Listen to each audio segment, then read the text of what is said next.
প্রতিদিন করার মতো প্রথম আমলে সলে হলো 5 ওয়াক্ত নামাজ সময় মতো ধীরে ধীরে আদায় করবেন। এর চাইতে বড় কোনো আমলে চলে না। এই একটা যদি করেন আর ছোটখাটো কোনো আমল নাও করতে পারেন, বড় গুনাহ থেকে বেঁচে থাকেন, ইনশাআল্লাহ নাজাতের পথ অর্ধেক সুগম হয়ে যাবে।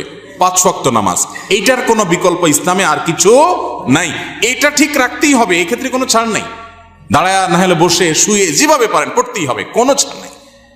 অতএব 1 নম্বর আমল হলো 5 ওয়াক্ত নামাজ পড়বেন। 2 নম্বর হলো সকল বড় বড় মোটা মোটা গুনাহগুলা থেকে বেঁচে থাকবেন। চোখের গুনাহ, হারাম জিনিস দেখা, হারাম জিনিস শোনা, গালমন্দ করা, মানুষের হক মারা, হারাম খাওয়া, এই বড় বড় গুনাহগুলো থেকে বেঁচে থাকবেন। নাম্বার 3, নবী করিম সাল্লাল্লাহু আলাইহি ওয়াসাল্লাম প্রতি বেশি বেশি দুরূদ পাঠ করবেন। আল্লাহুম্মা সাল্লি আলা মুহাম্মদ ওয়া আলা আলি মুহাম্মদ, শুধু সাল্লাল্লাহু আলাইহি ওয়াসাল্লাম, দুরূদ ইব্রাহিম যত বেশি পারেন দিনে 10 বার 20 বার পাঠ করবেন। নাম্বার 4, ইস্তিগফার বেশি বেশি করবেন। আস্তাগফিরুল্লাহ ওয়া আতুবু ইলাইহি, আস্তাগফিরুল্লাহ ওয়া আতুবু ইলাইহি, আস্তাগফিরুল্লাহ আল্লাযী লা ইলাহা ইল্লা হুয়াল হাইয়ুল কাইয়্যুম, এরকম ইস্তিগফার পড়বেন। নাম্বার 5, যেই কোনো কাজ করবেন, এই কাজগুলোর পাশাপাশি কোরআনে কারীমের তেলাওয়াত প্রতিদিন একটু একটু করে করবেন। বিশেষ করে সূরা ইখলাস, কুল হু আল্লাহ সূরা একবার পড়লে 3 ভাগের কোরআন 3 ভাগের 1 ভাগ পড়ার সমান সওয়াব হয়। অতএব আপনি চাইলে কয়েক মিনিটের ভিতরে পুরো 1 খতম কোরআনের সওয়াব পেতে পারেন। বিশেষ সূরা ইখলাস পাঠ করবেন। 6 নম্বর হলো যত জিকির আছে কোরআন হাদিসে বর্ণিত, এই জিকিরগুলো বেশি বেশি করে পাঠ করবেন। যেমন সুবহানাল্লাহ ওয়া বিহামদিহি সুবহানাল্লাহিল আযীম, তারপর লা হাওলা ওয়ালা কুওয়াতা ইল্লা বিল্লাহ, এটাকে জান্নাতের ভান্ডার বলা হয়েছে। তারপর আপনার দুরূদ ইব্রাহিমের পাশাপাশি অন্যান্য সাধারণ দুরূদ তো পড়বেনই। যত জিকির আছে এর মধ্যে একটা জিকির আছে ইয়া জাল জালালি ওয়াল ইকরাম, বেশি বেশি করে। তাহলে ইয়া জাল জালালি ওয়াল ইকরাম, সুবহানাল্লাহ ওয়া বিহামদিহি সুবহানাল্লাহিল আযীম এবং লা হাওলা ওয়ালা কুওয়াতা ইল্লা বিল্লাহ, স্পেশালি এই 3টা বেশি বেশি জিকির পাঠ করবেন। কোন মুসলমানকে জাহান্নামে দেওয়ার পর কখনো কি তাকে জান্নাতে দেওয়া হবে?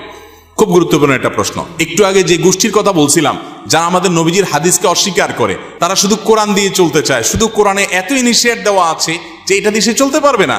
শুধু কোরআন যদি দিয়ে চলতে চায়, কোরআন তারা আমাদের নবী থেকেই পাইছে, এখন নবীর কোরআনটা মানবে, হাদিসটা মানবে না। এটা হলো একরকম মামুর ভাইয়ের আবদারের মতো। তো এই লোকগুলা বলে যে যারা জাহান্নামে যাবে তারা চিরকাল জাহান্নামে যাবে, আর কোনোদিন জান্নাতে যাবে না। এটা ভুল কথা। কোরআনে কারিমে আল্লাহ রাব্বুল আলামিন জাহান্নামীদের বিভিন্ন বিবরণ উল্লেখ করেছেন। অনেক পাপের কারণে জাহান্নামে স্থায়ী থাকার কথা বলেছেন।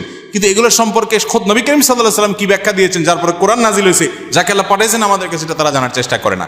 বুখারী সহ বিভিন্ন হাদিসের কিতাবে বর্ণিত হয়েছে সন্দেহাতীতভাবে যে নবী করিম সাল্লাল্লাহু আলাইহি ওয়াসাল্লাম জাহান্নাম থেকে সর্বশেষ উদ্ধার হওয়া ব্যক্তি কিভাবে উদ্ধার করা হবে সে বিবরণ দিয়েছেন। যে তাকে জাহান্নাম থেকে উঠানো হবে, জান্নাতের কাছে আনা হবে, সে চাইবে আমাকে কাছে নিলেই হবে, ভিতরে নেওয়া লাগবে না, এবারে সে ভিতরে যেতে চায়, বিস্তারিত বিবরণ আছে। এখান থেকে বোঝা যায় যার অন্তরে ঈমান আছে সে যত অপরাধী করুক শাস্তি হবে হয়তোবা, কিন্তু একটা সময় তার অপরাধের শাস্তি মেয়াদ শেষ হলে আল্লাহ তাআলা তাকে জান্নাতে আনবেন ইনশাআল্লাহ। এই চিন্তা করে এবার তাহলে নিশ্চিন্তে পাপ করতে পারেন, যেহেতু জান্নাতে আসবেনই একবার, আর টেনশন কি। কিন্তু জাহান্নামে পড়ার পরে আল্লাহ তাআলা আমাদেরকে হেফাজতে রাখুন। কেউ যদি বেদাতকে সুন্নত মনে করে বা বলে, তার কি ঈমান থাকবে? বেদাতকে সুন্নত বললেই বেঈমান হয়ে যাবে না। এত সহজ ক্যালকুলেশন করা যাবে না। একটা আমলকে একজন বেদাত বলছে, আরেকজন বলছে না এটা, আপনি বলছেন বেদাত, আমি বলছি না বা দাঁত, এটা দাঁত আছে। কেউ দাঁত পাইছে, কেউ দাঁত পায় নাই, অর্থাৎ কেউ সুন্নত মনে করতেছে, কেউ বেদাত পাইছে। এটা নিয়ে ইজতিহাদ বা বুঝের মত পার্থক্য হতে পারে।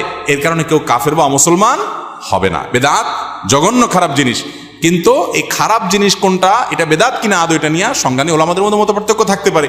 অনেক বড় বড় ইমামদের মধ্যে মত পার্থক্য আছে। একই কথাকে একজন ইমাম বলছেন বেদাত, আরেকজন বলছেন এটা বেদাত না। অতএব এটা নিয়ে মারামারি করবেন না। মেয়েদের সাদা স্রাব হলে নামাজ পড়তে পারবে কিনা?